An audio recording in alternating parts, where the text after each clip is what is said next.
Humans always make a big fuss about PMS. But you know what else sucks? Molting. Imagine being an angry, hormonal hot mess, losing most of your feathers, and then the prickly, itchy, bruising, painful process of growing them back. For weeks.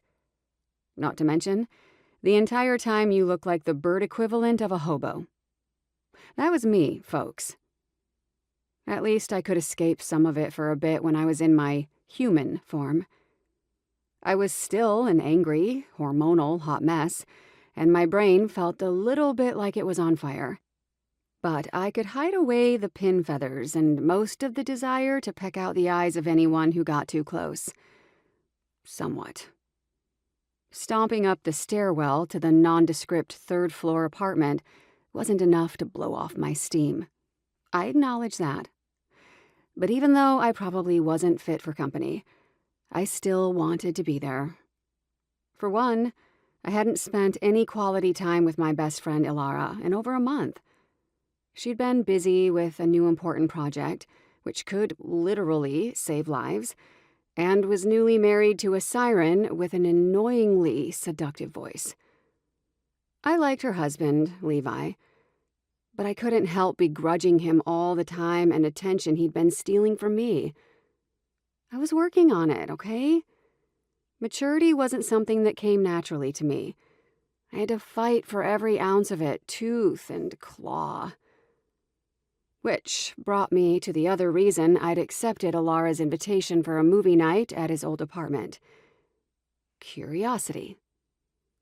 Levi lived with a Grim Reaper, and no one could have possibly expected me to be mature enough to pass up an opportunity to see a guy like that in his natural habitat, no matter how grumpy or irritable I felt.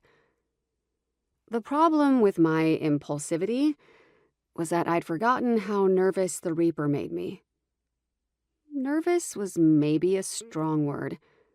I wasn't scared of him. Much. Something about his presence made me jittery, like I should strike first and ask questions later. That was entirely inappropriate, however, because the man had never been anything but politely disinterested in me. It didn't stop me from glaring down his front door like it had offended my mother. Who knows how long I'd been standing there like a crazy person. I hadn't even knocked, when the front door slowly creaked open. Standing on the other side was 7-foot whatever of otherworldly maleness, holding a bowl of popcorn and staring at me like I was the weird one. How did he even know I was here? Grim?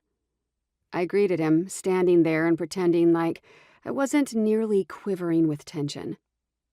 I couldn't feel people's magic the way Ilara could. That wasn't in my wheelhouse.